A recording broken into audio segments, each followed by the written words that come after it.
તો આ ગए आप स्वागत કરશો તમારું આપણી યુટ્યુબ ચેનલ T.Classes। લાસ્ટ વિડીયોની અંદર આપણે સ્પોકનની વાત કરી હતી। હવે આપણે આજે દરેકે દરેક પરીક્ષાની અંદર કામ લાગતું હોય। 10મા ધોરણની અંદર ભણતા હોય, 10મામાં ભણતા હોય, 9માં ભણતા હોય, 11માં ભણતા હોય, 12માં કે પછી તમે પ્રાઇમરીના સ્ટુડન્ટ કે પછી તમે કોલેજના સ્ટુડન્ટ અથવા તો તમે કોઈ ગવર્મેન્ટ એક્ઝામની તૈયારી કરતા હોય તો એની અંદર ઇંગ્લિશ ગ્રામર તો પૂછાય છે। તમને ખબર છે તમે ટેટ 1 ટેટ 2 કોઈ પણ તલાટી રિવ્યુ તલાટી કોઈ પણ એક્ઝામ આવતા હોય તો ઇંગ્લિશ ગ્રામર પૂછાય। તો આજે હું તમને એવો ઇંગ્લિશ ગ્રામરની અંદર એક એવો ટોપિક બનાવવા જઈ રહ્યો છું, ટેન્સ। હવે તમે વિચારશો તો ટેન્સ ને સાહેબ બધું જ ભણાવશે, ના। આપણી આ યુટ્યુબ ચેનલની અંદર તમે એક વખત પ્લેલિસ્ટની અંદર જઈને ચેક કરો। મેં તમને આની અંદર ટેન્સ શું છે, ટેન્સના પ્રકાર કઈ રીતે પડ્યા, મેં તમને બધું જ બનાવ્યું છે, સ્પેશિયલ વિડીયો છે। અને સાથે સાથે 4 ટેન્સ ઓલરેડી બનાવી દીધા છે। સિમ્પલ પ્રેઝન્ટ ટેન્સ સાદો વર્તમાન કાળ, કન્ટિન્યુ પ્રેઝન્ટ ટેન્સ ચાલુ વર્તમાન કાળ, કન્ટિન્યુ પાસ્ટ ટેન્સ ચાલુ ભૂતકાળ એન્ડ કન્ટિન્યુ ફ્યુચર ટેન્સ, જેને પ્રોગ્રેસિવ ફ્યુચર ટેન્સ પણ તમે કહીશો, ચાલુ ભવિષ્યકાળ। મેં તમને ઓલરેડી 4 કાર્ડ બનાવી દીધા છે। આજે હું તમને આજે 5મો કાર્ડ બનાવવા જઈ રહ્યો છું, જેનું નામ છે સાદો ભવિષ્યકાળ। ભવિષ્યકાળ તો ચલો શરૂઆત કરીએ કોઈ પણ સમયની બગાડ વગર। તો ચલો જો સ્ટુડન્ટ, સાદો ભવિષ્યકાળ જેને ઇંગ્લિશમાં કહેવાય, સાદાને ઇંગ્લિશમાં સિમ્પલ કહેવાય, ભવિષ્યને ઇંગ્લિશમાં ફ્યુચર કહેવાય। ફૂટર ના કહેવાય, ફૂટર બોલે એ ના ચાલે, આ મોડર્ન ઇંગ્લિશ છે, મોડર્ન જમાનું છે એટલે। તો સાદો એટલે સિમ્પલ, ભવિષ્ય એટલે ફ્યુચર અને કાળ એટલે ટેન્સ। સાદો ભવિષ્યકાળ, સિમ્પલ ફ્યુચર ટેન્સ। સો સ્ટુડન્ટ્સ, સાદો ભવિષ્યકાળ, સિમ્પલ ફ્યુચર ટેન્સ। ઓકે, સાથે સાથે આને તમે ફ્યુચર ઇનડેફિનેટ ટેન્સ પણ કહેવાય, જે તમારી સામે કદાચ લખાઈને આવતું હશે। શું કહેવાય બીજું નામ એને? શું કહેવાય? ફ્યુચર ઇનડેફિનેટ ટેન્સ, જેને ગુજરાતીમાં કહેવું હોય તો કહેવાય ભવિષ્ય અનિશ્ચિત કાળ, ભવિષ્ય અનિશ્ચિત કાળ, અનિશ્ચિત ભવિષ્યકાળ એવું પણ કહેવાય। Indefinite future tense, yes, indefinite future tense, અનિશ્ચિત ભવિષ્ય। ઓકે, એના વિશે વાત નહીં કરતા। હવે આની ડેફિનેશન જોઈએ, ઇટ મીન્સ એની વ્યાખ્યા જોઈએ આપણે। શું વ્યાખ્યા કે તમને આવડી જશે કે આવનારા સમયમાં, આવનારો સમય એટલે જે સમય આવવાનો છે એની વાત કરે છે। આવનારો સમય એટલે ભવિષ્ય, કે ભાઈ આવનારા સમયમાં કોઈ ક્રિયા કરીશું, કે ભાઈ આવનારો જે સમય છે, જે સમય આવવાનો છે, જે ભવિષ્ય આવવાનું છે, આવનારા સમયમાં કોઈ ક્રિયા કરીશું તેના વિશે હાલમાં, આ શબ્દ પર ફોકસ લીધું, હાલમાં વિચાર કરીએ અથવા વચન આપીએ તેને સાદા ભવિષ્ય કાળમાં દર્શાવવામાં આવે છે। આ તમને એવું કહેવામાં આવે છે કે સ્ટુડન્ટ્સ દેખો, હાલમાં આપણે જે જગ્યા પર રહેતા તો હાલમાં આ જે સમય ચાલે એ વર્તમાન છે। શું છે? વર્તમાન છે। હાલમાં જે પણ ચાલે વર્તમાન છે। તમે બપોરે જોતા હોય તો એ વર્તમાન જ છે તમારા માટે, મારા માટે। જે સમય અત્યાર સુધી જતો રહ્યો, દેખો આપણું બાળપણ જતું રહ્યું, હું પણ કોલેજ કરતી એ પણ પૂરું થઈ ગયું, હું 8મા 9મા ભણતી એ બધું પૂરું થઈ ગયું, ગયું એ બધું ભૂતકાળ। પછી બધું આવવાનું છે। હજુ દેવો આપણી યુટ્યુબ ચેનલ પર હજુ કેટલા બધા વિડીયો બનાવીને મૂકીશ। પછી આગળ આપણે આપણા લાઈફમાં કેટલો બધો વિકાસ કરશું, કેવું બધું કરશું, તો એ બધું ભવિષ્ય છે। તો સ્ટુડન્ટ્સ, ભવિષ્યમાં આપણે કંઈક કરશું, કંઈક તો કરશું ને, હા કંઈક કરશું, એનો એડવાન્સ આપણે અત્યારે જ વિચાર કરી લઈએ છીએ કે હા હું મોટો થઈને તો ઓમ કરીશ, હું તો મોટો થઈશ ને એટલે ઓસ્ટ્રેલિયામાં રહેવા જઈશ, સપના બહુ મોટા છે, હું તો હે ને કોલેજમાં જઈશ ને એટલે આ બાઇક લઈને જઈશ, ધૂમમાં ચાલે ધૂમમાં ચાલે ધૂમ, આવી બાઇક લઈને જઈશ। તો જુઓ, ભવિષ્યમાં જે કંઈક કરવાના છે, ભવિષ્યમાં કંઈક ક્રિયા કરવાના છે, એના વિશે આપણે હાલમાં જ કંઈક વિચાર લઈએ છીએ, આને ભવિષ્યકાળ કહેવાય। એને સાદા ભવિષ્યકાળમાં દર્શાવવામાં આવે, ચાલુ ભવિષ્યકાળમાં દર્શાવવામાં નથી આવતું, પૂર્ણ ભવિષ્યકાળમાં દર્શાવવામાં નહીં આવતું। આ હકીકત, એક મસ્ત વાત કહું તમને, નામ ભલે સાદો ભવિષ્યકાળ આપે છે પણ આ સાદા ભવિષ્યકાળમાં વર્તમાનની વાત કરવામાં આવે છે કે ભાઈ હાલમાં તમે ભવિષ્યમાં કંઈક કરશો, એનું હાલમાં તમે વિચાર કરો છો, એને તો સાદો ભવિષ્યકાળ કહેવાય।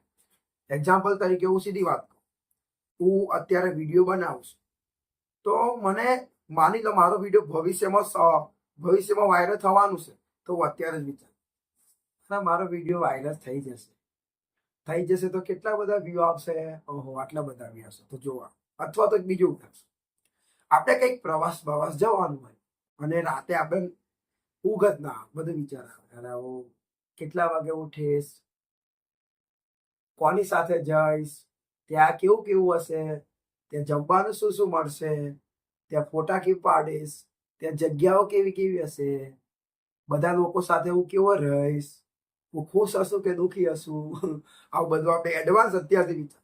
અથવા કોઈનું લગ્ન લેવાનું હોય તો હું તો મારા લગ્નમાં 4 ડીજે લાવીશ, આ ઘોડો લાવીશ, આટલા પ્રકારનું જમવાનું બનાવવું, શું નહીં બનાવીશ, આ કપડાં પહેરીશ, આ કલરનો સૂટ પહેરીશ, શેરવાની પહેરીશ. તો ભવિષ્યમાં જે કરવાના છો એનો હાલમાં જ વિચારો છો, એને તો કહેવાય સાદો ભવિષ્યકાળ, સિમ્પલ ફ્યુચર ટેન્સ. સમજ્યા સ્ટુડન્ટ્સ? હવે અહીંયા વાક્ય એવું આવે, માની લો તમે અત્યારે વિડીયો જોવો છો, તો વિડીયો જોશો તો તમારા મનમાં વિચાર આવશે કે આ વિડીયો પતી જાય ને પછી હું મસ્ત રીતે હે ને હું ટીવી જોઈશ, હું ટીવી જોઈશ. તો સ્ટુડન્ટ્સ આ એક ભવિષ્યકાળનું વાક્ય થયું. હું ટીવી જોઈશ તો ટીવી જોઈશ. અથવા આવું કે અમુક વિદ્યાર્થી સ્કૂલમાં હોય ને એટલે ઘેર જઈને સ્કૂલમાંથી છૂટવાના એટલે આવું ચાલે, જલ્દીથી બેલ વાગી જાય હું ઘરે જાઉં અને ઘરે જઈને ક્રિકેટ રમીશ, એટલે કે બીજું ક્રિકેટ રમીશ. હું ઘરે જઈને ક્રિકેટ રમીશ. દેખો બધું આવે છે. હું મેગી બનાવીશ. આ વસ્તુ હું મેગી બનાવીશ. હું નવા કપડાં ખરીદીશ.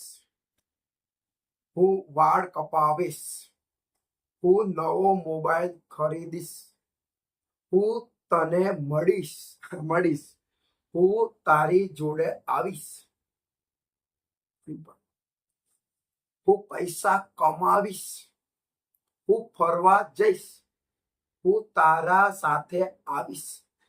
આવા બધા વાક્યને સ્ટુડન્ટ સાદો ભવિષ્ય કાળમાં કહેવાય. હવે આપણે એનું ઇંગ્લિશ જો બનાવવું હોય થોડું તો અઘરું પડે ને, એમને ના બને ને. તો જો આ એકદમ સિમ્પલ કાર્ડ છે, દરેક જણને આવે. આ એકદમ કેવું હોય ને તો 12 કાર્ડમાંથી સૌથી ઈઝી કાર્ડ આ છે.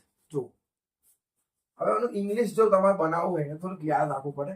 આની અંદર સ્ટુડન્ટ છે ને 2 મોડલ્સ આવે છે, મતલબ 2 મોડલ્સ ક્રિયાપદનો ઉપયોગ થાય છે. યાદ રાખજો, સહાયકારક ક્રિયાપદનો ઉપયોગ નહીં થતો, પણ 2 મોડલ્સનો ઉપયોગ થાય છે. કયા તો એકનું નામ છે સેલ અને બીજાનું નામ છે સમજો. એકનું નામ છે સેલ, બીજાનું નામ છે વી. તમને ખબર છે ને પેલા નહીં can, could, may, might, must, should, would, આ બધા મોડલ કહેવાય, મોડલ ક્રિયાપદ. જ્યારે ઇઝ, એમ, આર એ સહાયકારક ક્રિયાપદ કહેવાય. તો ભાઈ ગો, વેન્ટ, બાય આ બધું મુખ્ય ક્રિયાપદ આવશે. તમે જોવું હોય તો તમે વિડીયો જુઓ, તમને મેચ બનાવ્યું છે, તમને મળી જશે. ડિસ્ક્રિપ્શનમાં લિંક નહીં પણ પ્લેલિસ્ટમાં ચેક કરજો. તો સ્ટુડન્ટ આને સેલ કહેવાય અને વી. તો તમારે કોક વખત સ્ટુડન્ટ સેલનો યુઝ કરવો અને કોક વાર તમારે વિલનો યુઝ કરવો. હવે ક્યારે સેલ વપરાય ક્યારે વિલ વપરાય જોજો. જો સેલ તો એકદમ આસાન છે કે તમે જો આઈ પરથી વાક્ય બનાવો, આઈ, અને જો તમે વી પરથી વાક્ય બનાવો તો બસ આ લોકો જોડે જ સેલ. તમારે યાદ રાખવાનું આ બંને ખાલી આઈ અને વી ફક્ત 2 જ સાથે સેલનો યુઝ થાય. I shall, we shall. I shall go, we shall go. I shall buy, we shall buy. બસ આટલું જ. આઈ અને વી જોડે શું આવે? સેલ. બાકી તો તમે બીજા ગમે એનથી વાક્ય બનાવો, ઈ પરથી, સી પરથી, કોઈ એક વચન નામ હોય, જેમ કે અંજલિ પરથી કોઈ છોકરાનું નામ લઈ લો ને, વિશાલ પરથી, અથવા કોઈ નાના ભાઈ. આવું કોઈ પુરુષનું નામ હોય, કોઈ સ્ત્રીનું નામ હોય, કોઈ પણ, કોઈ પક્ષીનું નામ હોય, કોઈ પણ હોય, કોઈ પ્રાણીનું નામ હોય, ટાઈગર હોય, કોઈ પણ હોય, આ દરેકે દરેક જોડે દેખો આઈ સાથે શું આવશે? વિલ. આની સાથે વિલ. આ દરેકે દરેક સાથે, દરેકે દરેક સાથે શું આવશે સ્ટુડન્ટ? વિલ આવશે. દેખો ને, હી, દેખો કોઈ પણ બોલો, યુ પણ આવી જાય, એમાં યુ પણ આવી જાય. અહીંયા યુ મેં લખ્યો ને, પણ અહીંયા લખ્યા યુ સાથે પણ આવે. You will come tomorrow. He will buy. She will put. પછી આવું પણ બોલાય. Anjali will watch the TV. આવું પણ બોલી શકો. Vishal will go from Surat. Surat થી જઈ રહ્યો છે એવું પણ કહેવાય. જશે એવું, બરાબર. નાના ભાઈ વિલ કમ ફ્રોમ ફાર્મ. નાના ભાઈ ખેતરથી આવી રહ્યા હશે એવું પણ તમે બોલી શકો. આવશે, આવી રહ્યા નહીં, આવશે, બરાબર. તો આ રીતે તમારે યાદ રાખવાનું કે શેલ ઓનલી ફોર બે જ, અને વિલ ફક્ત બધા જ. હવે આવો કોઈ નીતિ નિયમ નહીં. ઇંગ્લિશમાં નિયમો હોય ખબર, પણ અહીંયા એવો કોઈ નિયમ. ખાલી મેં તમને જસ્ટ કીધું, ખાલી તમને એમ ના થાય સાહેબે કઈ કીધું ના. સ્ટુડન્ટ આઈ જોડે તમારે શું મૂકવાનું? એ શેલ.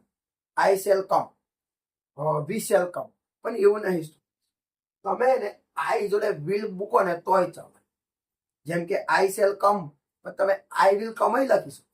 અને વી શેલ ગો, તો તમે we will buy, we shall go, તો વી વિલ ગો પણ લખી શકો. મતલબ તમે શેલ જીઓ લખો છો, અહીંયા તમે વિલ લખો તોય તમે કોઈ તમારી તાકાત નહીં કે તમારું વાક્ય ખોટું પણ. કોઈ નિયમ નહીં, કોઈ ટેન્શન નહીં, તમે આરામથી કરી શકો, બરાબર. કોઈ ટેન્શન નથી. તમે વિલ લગાવો, બધે ચાલશે, બધે જ વિલ લગાવો, ટેન્શન નહીં લેવા, બધે જ. હવે એને તમારી સામે કોષ્ટક આવતો હશે, એની અંદર જુઓ આ જે સિમ્પલ ફ્યુચર ટેન્સ છે ને એના શબ્દો આવતા હશે. આવતીકાલે એટલે ટ્યુમોર. શું કહેવાય એને? ટ્યુમોર. એ પ્રમાણે બીજા ઘણા હશે. આવતા વર્ષે નેક્સ્ટ યર. આવતા મહિને નેક્સ્ટ મંથ. આવતા અઠવાડિયે નેક્સ્ટ વીક. આવતા શનિવારે નેક્સ્ટ સેટરડે. આવતી સવારે નેક્સ્ટ મોર્નિંગ. આવતા બપોરે નેક્સ્ટ નૂન અથવા નેક્સ્ટ આફ્ટરનૂન. આવતી સાંજે નેક્સ્ટ ઇવનિંગ. આવતી રાત્રે નેક્સ્ટ. આવતી રાત્રે.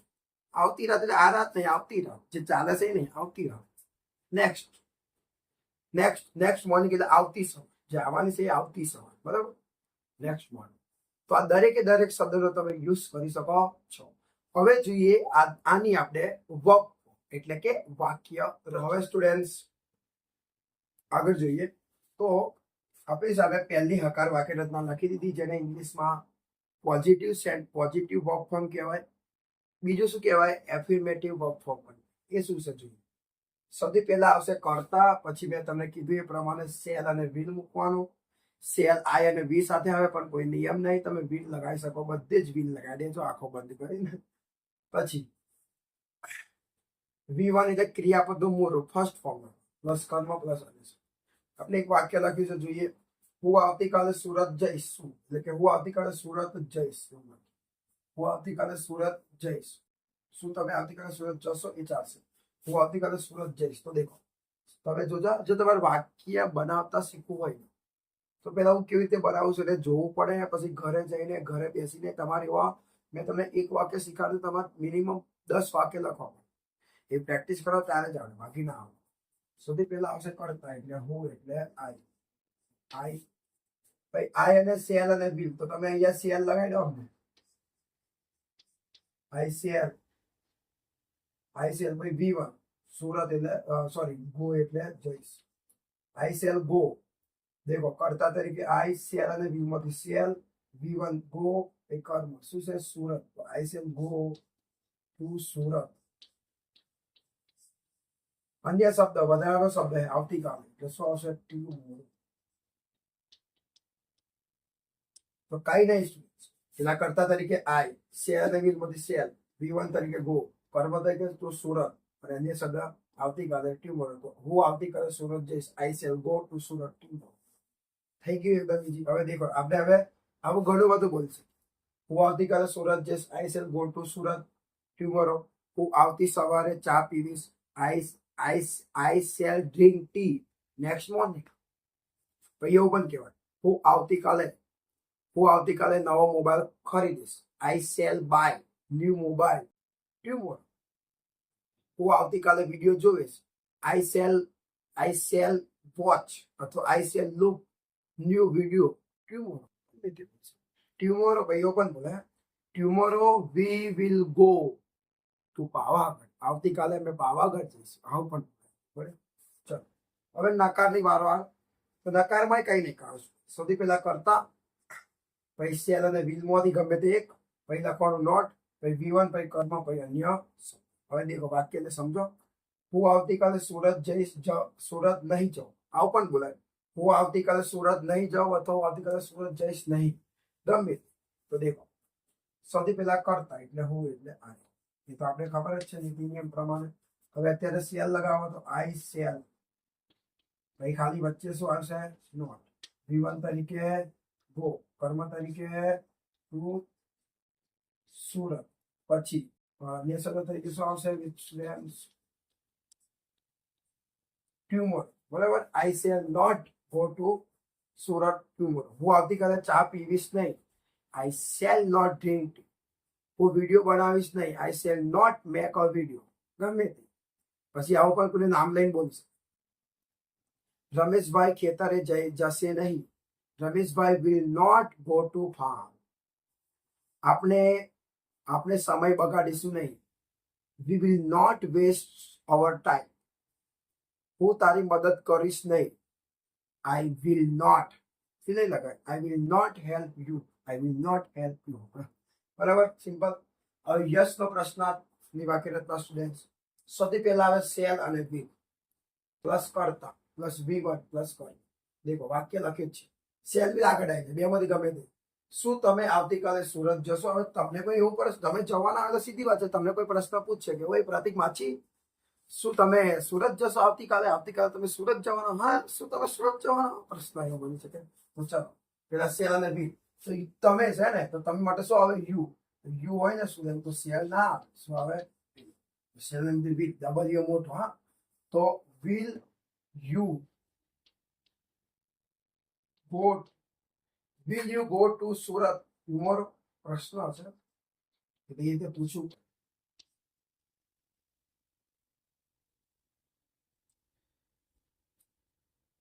Will you go to Surat tomorrow? તો જવાબ આલીશ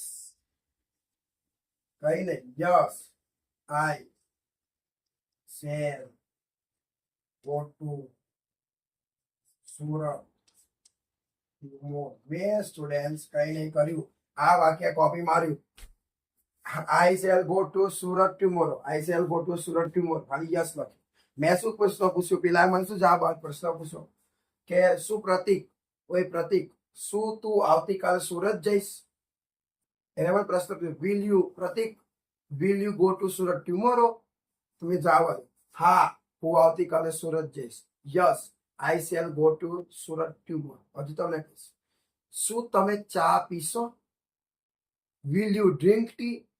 જવાબ, ના, હું ચા પીવીશ નહીં. No, I will not drink tea. હજુ છેલ્લું. શું તમે મારી મદદ કરશો? Will you help me? હા, હું તારી મદદ કરીશ. Yes, I will help you. થઈ ગયું. થોડુંક ડિફરન્સ છે પણ આવડી જાય. તો હકાર અને નકાર અને યસનો પ્રશ્નાર્થની વાત કરી. તો સ્ટુડન્ટ્સ, આજે આપણે આ વિડીયોની અંદર સિમ્પલ ફ્યુચર ટેન્સ એટલે શું, એનો ઉપયોગ, એના વાક્યો જોયા, અને મેં તમને એના ઇંગ્લિશ વાક્ય કેવી રીતે બનાવ્યા એના પણ વિશે વાત કરી. જો તમને આ જ રીતે અમારી સાથે ભણવાની મજા આવતી હોય તો પ્લીઝ વિડીયોની અંદર જઈને કમેન્ટ કરો, અને તમે જે કમેન્ટ કરશો એ કમેન્ટનો હું તમને જવાબ આપીશ, અને એના આધારે હું તમારો માટે નવો પણ વિડીયો બનાવીશ. તો સ્ટુડન્ટ્સ, આ વિડીયોની અંદર આપણે 3 વાક્ય રચના ભણ્યા. હકાર, નકાર અને WH પ્રશ્ન. હજી આની અંદર યસનો પ્રશ્ન, WH પ્રશ્નાર્થની વાક્ય રચના બાકી છે. જો તમે એ ભણવા માંગતા હોય તો વિડીયોની અંદર જઈને કમેન્ટ કરો. હું તમારા માટે 100% બનાવીશ સ્ટુડન્ટ્સ. અને વિડીયો ગમ્યો હોય તો લાઈક કરી દેજો. ચેનલને સબસ્ક્રાઇબ ના કરી હોય તો પ્લીઝ ચેનલને સબસ્ક્રાઇબ કરી દેજો. આ રીતે ભણતા રહો, મસ્તી કરતા રહો અને આગળ વધતા રહો.